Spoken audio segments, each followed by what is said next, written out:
Good morning, ladies. I trust you are prepared for another day serving at Eaton and Company, Canada's greatest store. Now remember, you are ladies serving ladies, which means, Miss Richardson, no loafing behind the counter, no engaging in idle chatter. Isn't that right? Yes, Mr. Monk. Miss Richardson, the ladies of Rosedale do not want to be served by a cow chewing her cud. And as for the rest of you, I implore you to refrain from using common familiarities. Our esteemed customers do not wish to be referred to as dearie, and please, no heaven help me looks exchanged while serving. What do I expect at all times? Decorum, Mr. Monk. We are Mr. Timothy's ambassadors. Decorum. Thank you, Miss Redmond. Miss Sykes, your services will no longer be required. Sir, I can't afford not to work. Why are you firing me? You know perfectly well. I do not make the rules. I merely follow them. Collect your wages on your way out. Pompous prig. What are you staring at? Oh, I'm very sorry. Save your sympathies, Helen. Monk will get his one of these days. I can't fathom how Flo thought she could pull one over on Mr. Monk. She was foolish to waste the chance she was given. Good morning, ladies. Oh, that looks beautiful, doesn't it? What do you think of this one? Oh, no, for you, miss, these. You came back for the cream, didn't you? I just knew you would.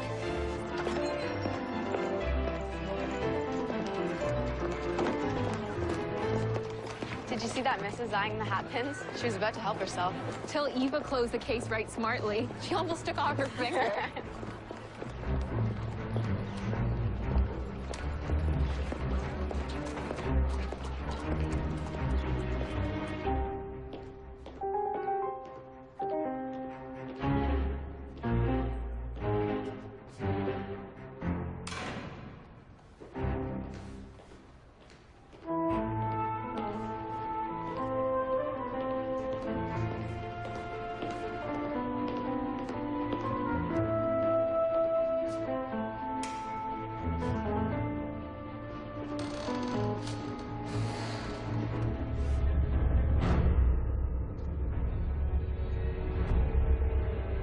What are you doing here?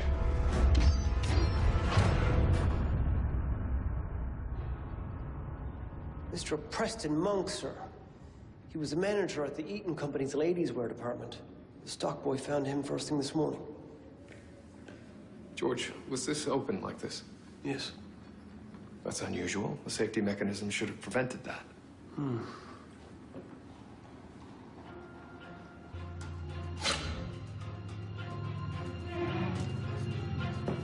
It was jammed.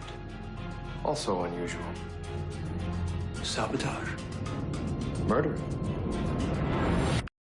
Awful business, this, Inspector. Had Preston Monk worked here long, Mr. Eaton? About a year. My father brought him over from Harrods in London. He was helping to train the shop girls, give them a bit of polish. Not an easy task. No, they're working hard to be more genteel. What sort of man was Monk? An exemplary employee. Always had the best interests of Eaton's at heart. A hard taskmaster? Well, when he had to be. Most of these girls came in lacking even basic social graces. Ladies. Ladies, attention, please. This is Inspector Blackenreed. Brackenreed. He and his men will be conducting an investigation into Mr. Monk's tragic death. You are to give him your full cooperation. Ladies? Inspector. In the meantime, Ladies Wear will conduct business as usual. Miss Pierce, can I ask you to act as interim manager? Of course, Mr. Eaton. What a surprise. I won't disappoint you, sir. Thank you, Miss Pierce. I know I can rely on your discretion in this matter. Our customers need not know the details of Mr. Monk's sudden departure. Inspector? Mr. Eaton? A moment, Miss, Helen Richardson. You don't think much of Miss Pierce's promotion? Pearl should have been made manager. She's been here the longest. Why did Mr. Eaton choose Miss Pierce? Whatever Eva wants, Eva gets. Inspector. Thank you. Dr. Grace? Yes, Detective Murdoch.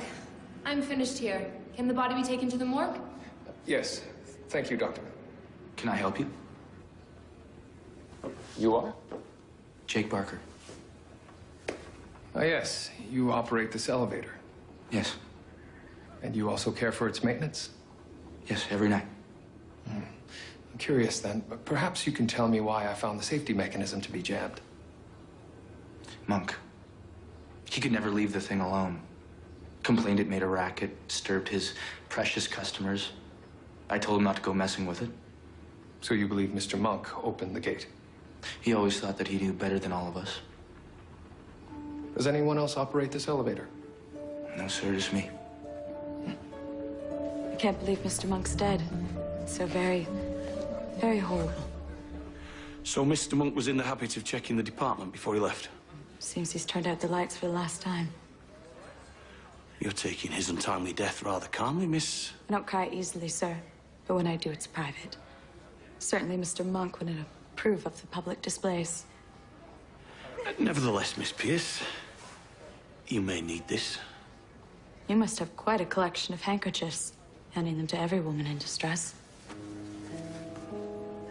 Thank you anyway.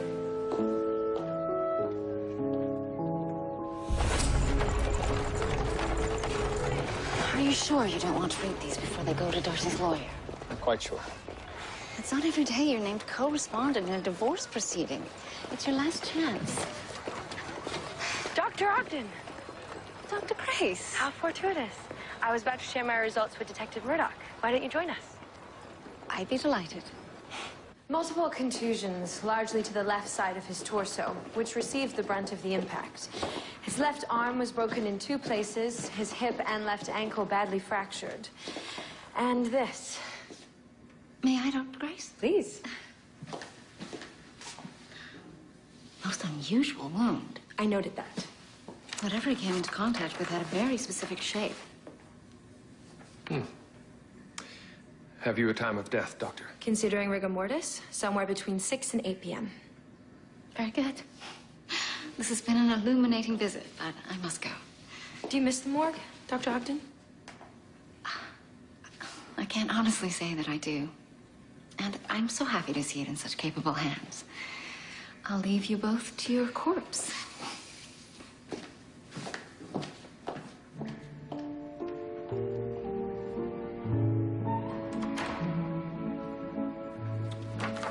You said Mr. Monk hit something very specific. I did, Detective. Right then, George. We're looking for something 5/16 of an inch by 1 1/8 inch. Well, sir, there are all sorts of nuts and bolts and thises and that's you could have hit on the way down, but not much blood evidence. With a head injury, as you know, it's bleed like a stuck pig. That's a very good point, George. Perhaps we should expand our search.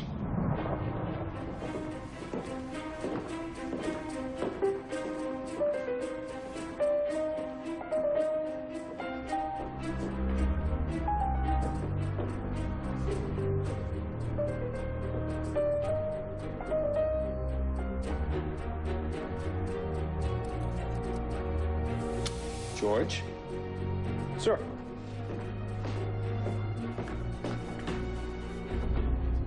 Blood.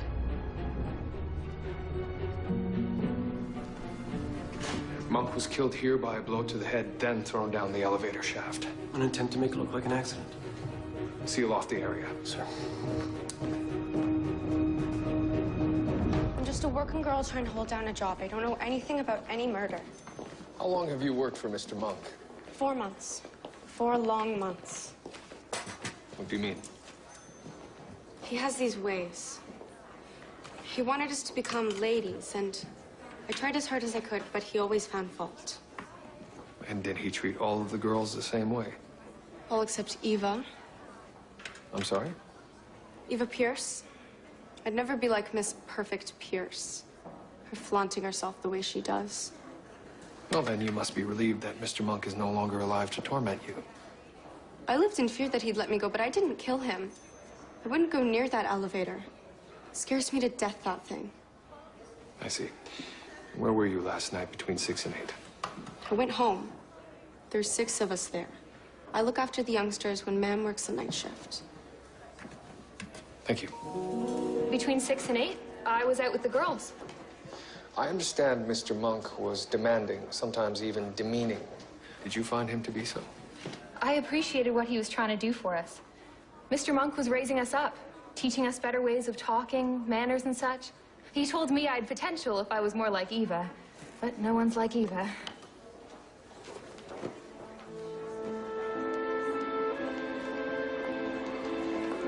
Oh, Miss Pierce. Yes. Detective Murdoch. I met Inspector Brackenreed. Your superior, I assume.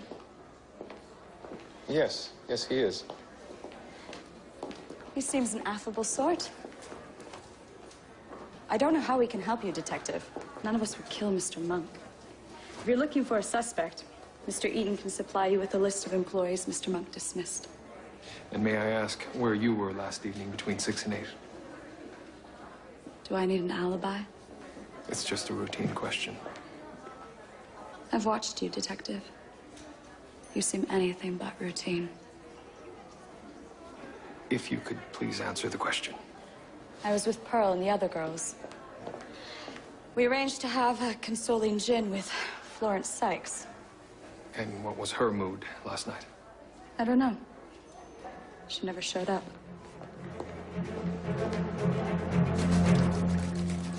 Florence Sykes? Who's asking? Detective William Murdoch, Toronto Constabulary.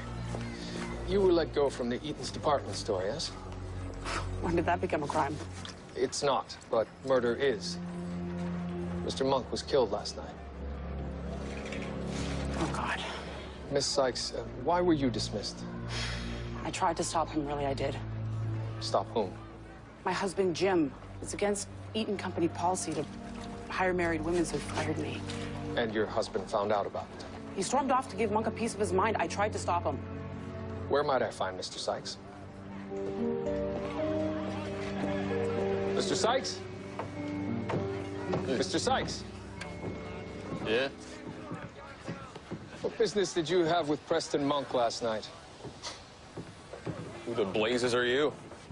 Detective Murdoch, Toronto Constabulary. Answer me. Yes. I went there. So what? Bastard treated my flow like a piece of dirt.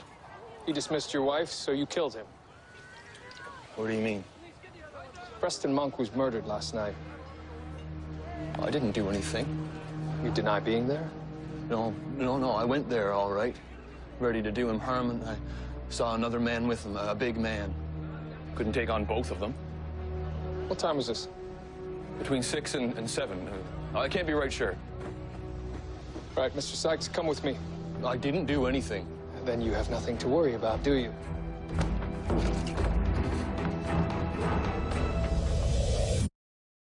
He had a mustache. This sort of a mustache? More of a mustache. More of a mustache. I can assure you, Mr. Eaton, I've got my best men working on this. I appreciate your efforts, Inspector Brackenreed. I don't want this morbid affair to affect morale at the store. And you've got a reputation to protect. Well, Eaton's is one of the biggest department stores in the world, but that doesn't mean our competition isn't nipping at our heels. We're investigating this as discreetly as possible. My father hopes to pass on this store one day. He'd prefer I inherited an asset, not a liability. Good day. Mr. Eaton? What have you got, Murdoch? I've just had my ear bent by Eaton the younger, so it better be good. Well, sir, we have the identikit. Is that all he could come up with? That could be any one of 100 men. Hardly worth the effort. Keep at it, George.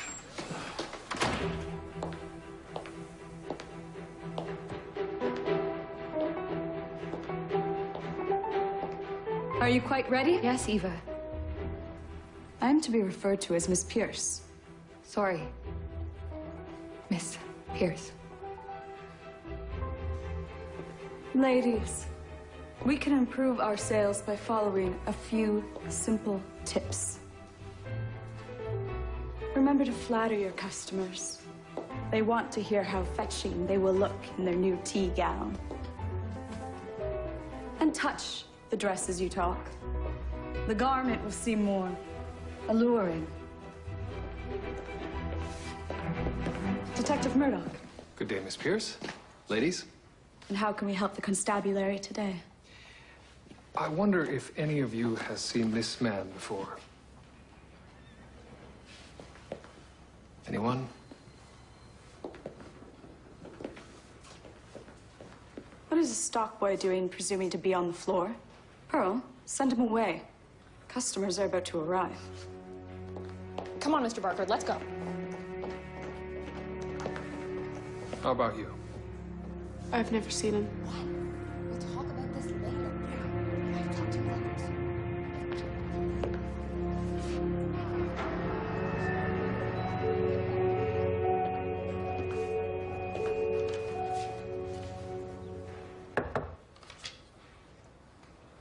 Darcy. Hello, Julia.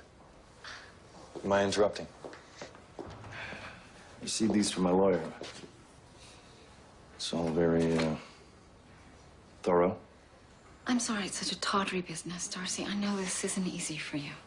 Our outing last week, I really enjoyed being with you again. Yes. I'm pleased that we can be friends. In the past, I may not have expressed the affection I have for you, but I really do feel it.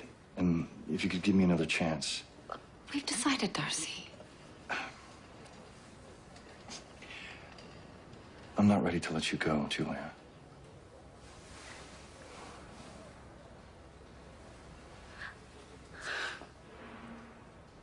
That's how you really feel about me. I'm sorry. You walk arm in arm with him. You're seen kissing him in public. What are you doing? If I can't have you for my wife, neither can he.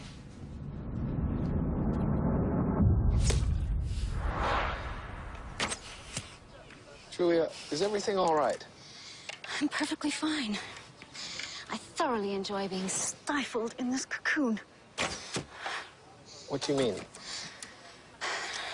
Darcy ripped up the divorce papers. Oh, why did he do that? I rejected his advances and wounded his male pride. I'm sure he'll come around in time. No, he won't. He's determined to punish me. What do we do? We live together, openly, and suffer the scandal. No, we won't suffer. We'll shock everyone and revel in the outrageousness. Julia. What do you think, William? Can we really be that bold?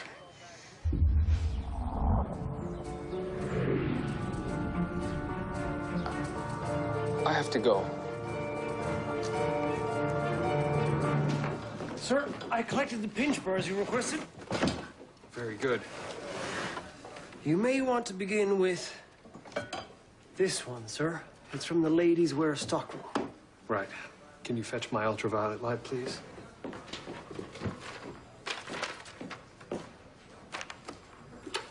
Perfect.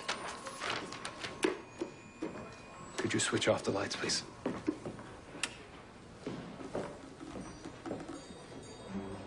Blood? Even better. A finger mark.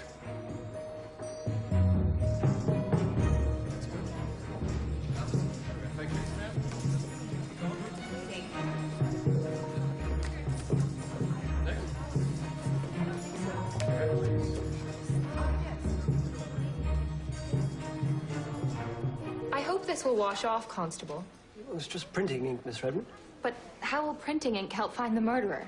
Well, Detective Murdoch and myself have devised a way to raise finger marks from surfaces or objects connected to a crime scene. You don't say. It's irrefutable evidence. A silent witness, if you will. Very interesting. Well, we're all done, thank you.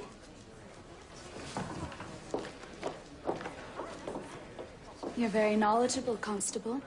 Well, I'm the detective's right-hand man. He's very lucky to have you.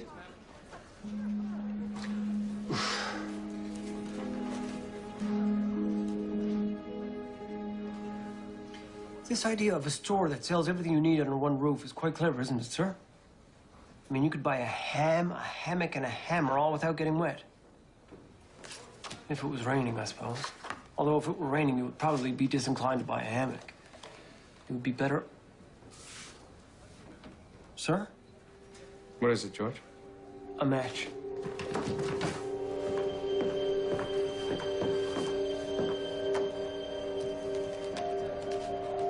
The finger mark on the weapon is the stock boy, Jake Barker. Mr. Barker, Toronto Constabulary, open up.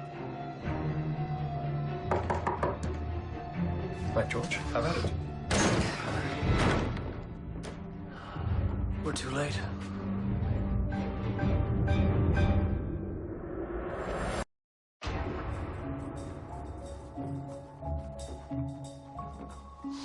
So it would appear Barker shot himself then, sir. Not so fast, George. Have a look around. Tell me what you see. Nothing unusual. There are 2 glasses on this table, which would suggest Mr. Barker had a visitor. One of the glasses has his finger marks, and the other has been wiped clean. Take a look at the stove.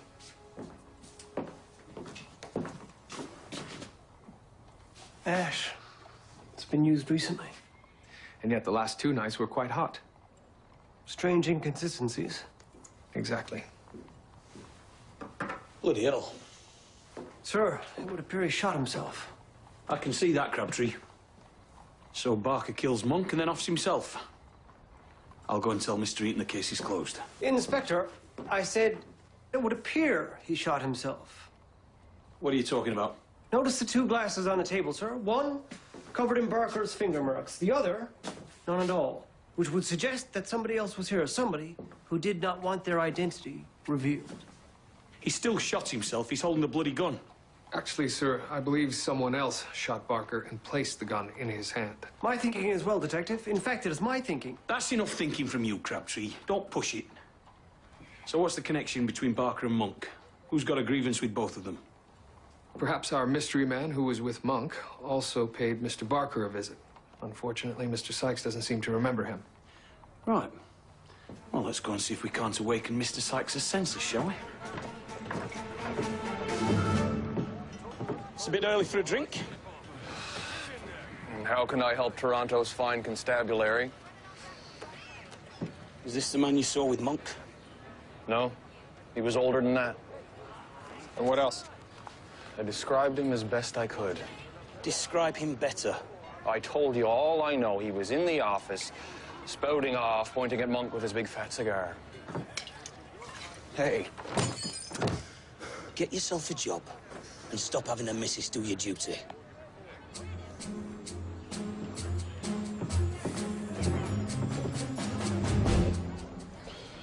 It's not a very good likeness, but there could be a chap who shops here. What's his name? Oh, I don't know. He just buys cigars from me. Cuban tobacco. From the Ualta Abajo region, to be exact. It's an expensive cigar, but worth every penny. I bring them in specially. Oh, I don't suppose you know where he lives. No. If he comes by again, would you let us know? Of course.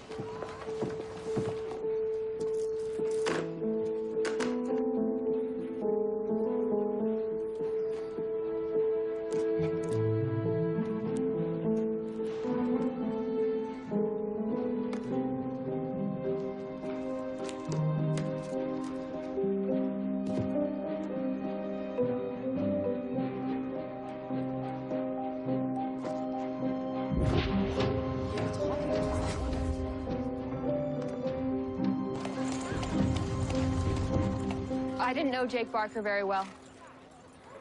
When was this photograph taken? Last year at the Cabbagetown Street Fair. We were at the photograph booth at the same time. At the exact same time? That's quite a coincidence. What do you mean? Miss Redmond, I believe you knew Jake Barker quite well. I saw the way you spoke to him in the store. I was helping him keep his job.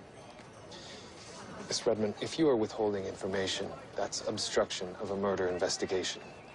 Now, was he your beau? He wasn't interested in me. There were 2 girls in the photograph. Yes, I knew Jake Barker. Why did you not tell me? I didn't think it relevant to your investigation. was quite pertinent, Miss Pierce. Jake Barker murdered Preston Monk. No, that can't be. The evidence is conclusive. I didn't think he'd go that far. Do you know why he killed Monk? It was my fault. What do you mean? Jake and I were together for a brief time before I joined the Eaton Company. But it wasn't easy, Detective Murdoch. If another man so much as glanced at me, Jake would fly into a fit of jealousy. He saw rivals for my attention wherever he went. In the end, I had no choice but to run away from him. Miss Pierce, what does this have to do with Preston Monk? Mr. Monk changed my life. He opened up new worlds I didn't think possible. Do you know what that feels like to a girl like me, Detective? A chance to make a new start, a chance to be someone. And then Jake found me. When was this? 2 months ago. He saw how much time and attention Mr. Monk was spending on me. It drove him mad with jealousy. He hounded me, begging me to come back to him. I pleaded with him to let me go, but he was relentless. Did you know Jake was going to kill Monk? I never thought him a violent man. I didn't realize how far he'd go. How 2 men are dead because of me. Miss Pierce, you now hold Mr. Monk's position in the ladies' wear department, do you not? I am the interim manager. So it would seem that you benefited greatly from Mr. Monk's demise. I suppose I did. I hadn't thought of it that way. That's all I have for the moment, Miss Pierce. Detective, if I were to kill, it wouldn't be for a job at Eaton's.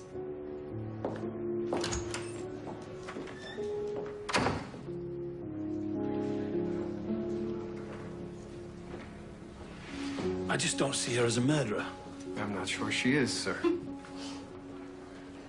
You have an opinion, Doctor? Gentlemen, you are proof positive. Miss Pierce is a classic manipulator. A somewhat hasty conclusion. She controlled the entire interview. She uses provocative, distracting gestures. Her smile, the smoothing of her dress, her choked tears. Would you like a more detailed analysis? Yes, I would. Miss Pierce was at her most vulnerable when you produced the photograph of her with Barker, but she quickly used this to her advantage. From the moment she said the murder was her fault, she was driving the interview.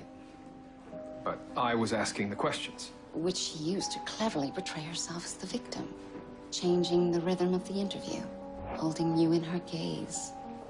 That's how she disarmed you. I was hardly disarmed.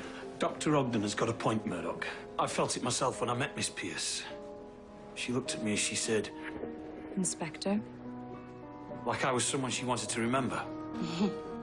As though you were special to her.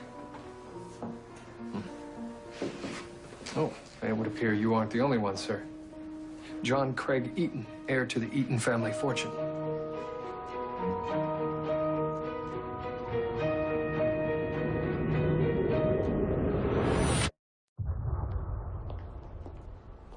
I understand you've been courting Mr. Eaton. For now, he finds me quite charming. Well, that's certainly a step up from stock boy, Miss Pierce. I don't need a job at Eaton's. I have other plans. Plans that could involve you, Detective.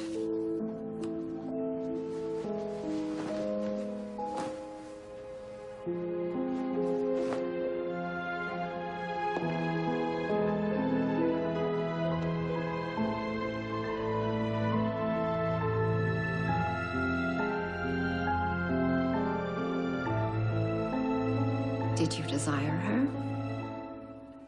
Yes, I did. What do you think? Well, you may never feel the same way about shopping again. Julia, be serious. Your dream confirms my instincts. Miss Pierce uses her erotic power to seduce men. I wasn't seduced.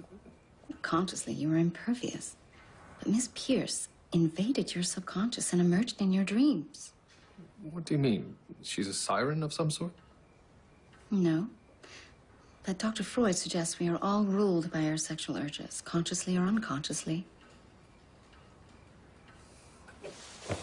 What does this have to do with the deaths of Barker and Monk? Well, given her power over you, imagine her hold on a man already in her thrall.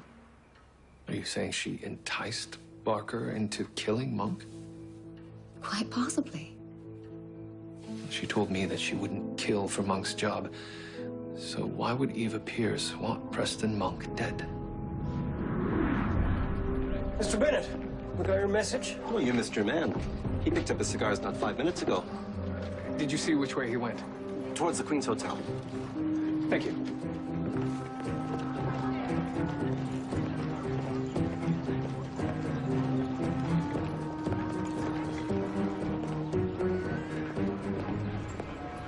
Sir, Toronto Constabulary. What in God's name are you doing? The detective has a couple of questions for you, sir. You're making a mistake. I'm a private investigator. I'm working on a matter of some delicacy.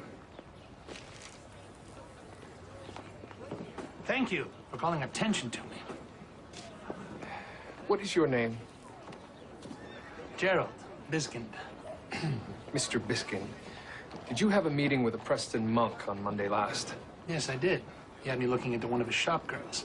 She had quite the past. Soliciting, procuring of other young women. I gave Monk a file full of unsavory details. Which girl was it? Eva Pierce. Quite the looker, isn't she? Eva knew that Monk made it his business to check the backgrounds of the shop girls. And if Monk knew about her past, Eva Pierce had to silence him. Right.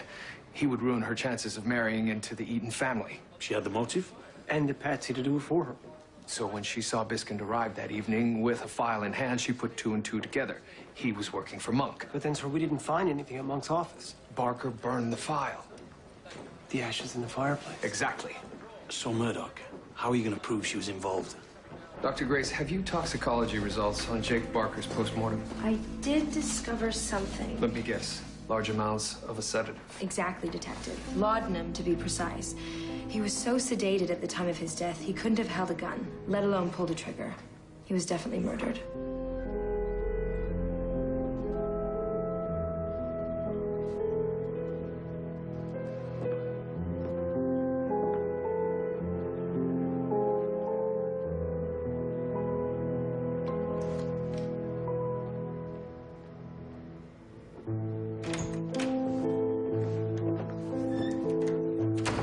We meet again, Detective. Miss Pierce? I now believe that you know far more about this matter than you've been saying. I do? Enlighten me. Let's go back to the night that Preston Monk was murdered. As you were leaving for home, you saw a man, Gerald Biskind, a private investigator, arrive at the store. I don't know any Gerald Biskind. Oh, that's odd, because he remembered you. Men have a habit of noticing me. You were no doubt worried that Mr. Monk was going to find out about your past. My past? Come now, Miss Pierce, we both know what you were. And you didn't want anyone finding that out. Certainly not Mr. Eaton. That's quite an insinuation, Detective. So you devised a plan. You turned to Jake Barker, your former beau. Jake was besotted.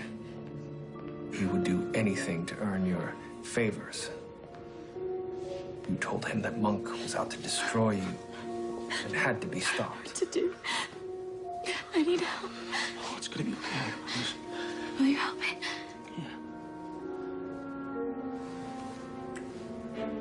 Jake was in your thrall until the constabulary proved that Monk had indeed been murdered. Jake got nervous.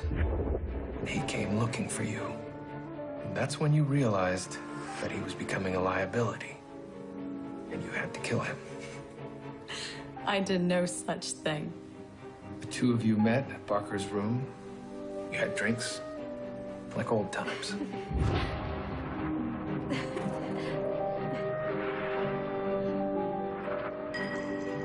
You poured a powerful sedative in his drink.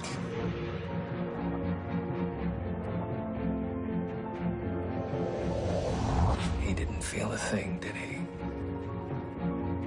You put the gun to his head and pulled the trigger.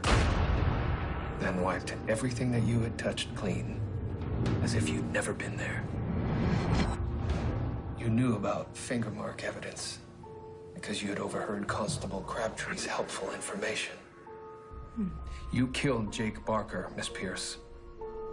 You have no evidence, not one piece.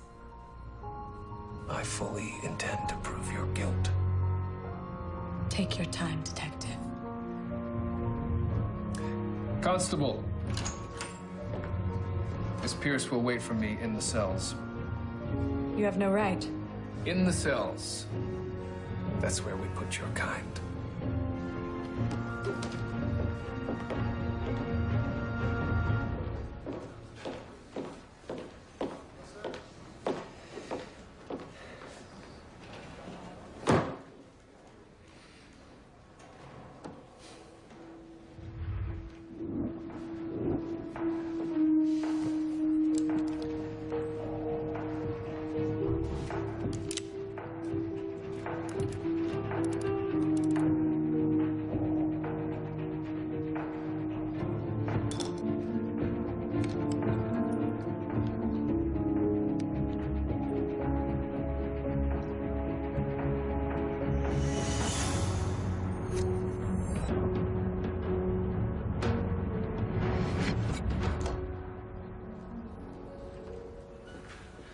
I thought you couldn't get a finger mark from such a small casing.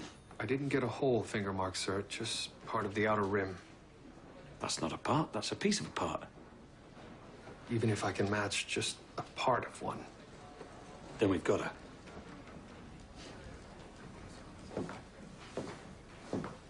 I don't say this enough, Murdoch, but you do have some brilliant ideas. Thank you, sir. Except that this isn't a match. It's not her. Bloody hell. So if it wasn't Eva who shot Barker, who the hell did?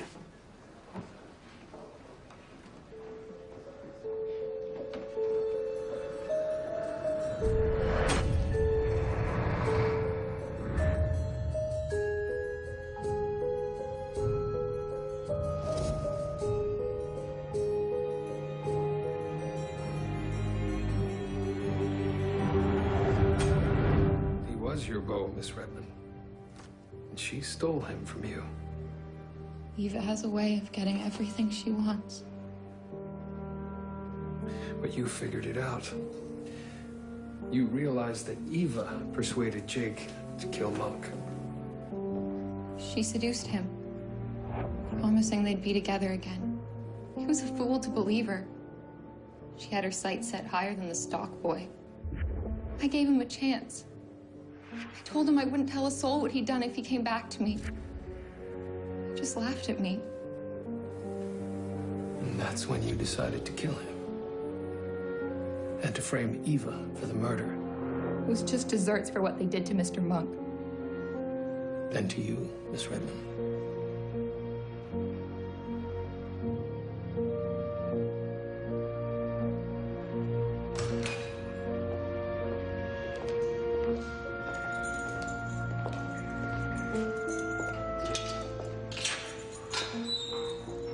Free to go, Miss Pierce.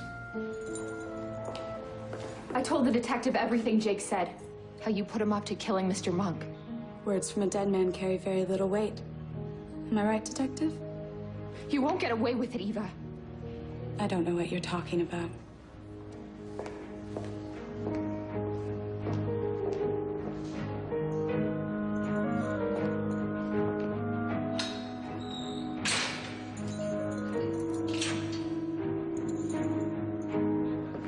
I'm very happy to see the end of this sordid affair. The Eaton family is very grateful for your discretion, Inspector. A word of advice, son. Don't dip your pen in the company ink.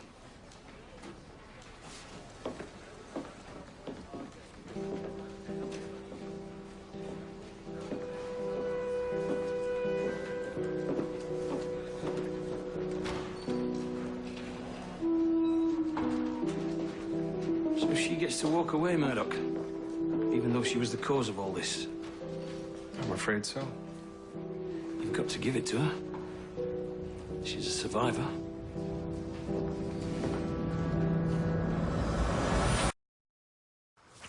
Eva Pierce has enormous power.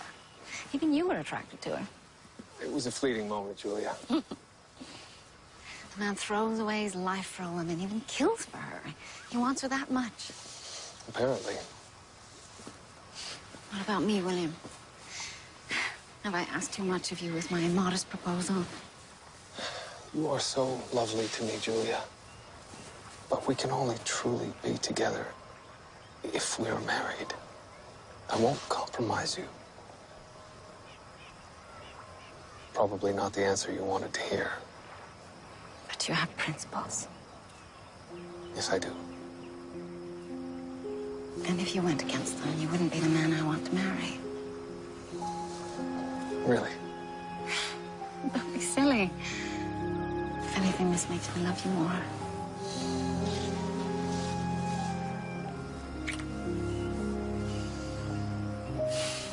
So what happens now? We wait. In time, Darcy will give in. Perhaps. In the meantime, let's enjoy this beautiful day. Yes. So, Detective, have any other heavenly creatures entered your dreams of late? Oh, no, not at all. Just you.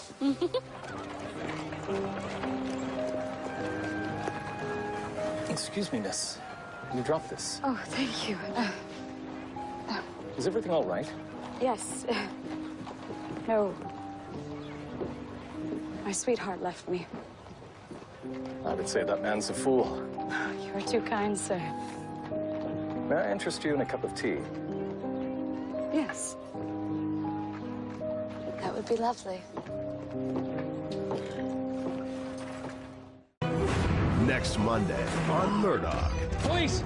I have someone who witnessed a murder. She appears to be paralyzed by fear. You think I'm making this up? Tatiana Jones guest stars on Murdoch Mysteries. Next Monday at 9 on CBC. Crank up your NHL viewing experience from this to this with CBC's exclusive Hockey Night in Canada's second screen. Crammed full of live interactive features and more. CBC's Hockey Night in Canada's second screen, powered by Awesome and presented by Budweiser. Exclusive coverage. World Figure Skating Championships begin Tuesday, March 12th on CBC.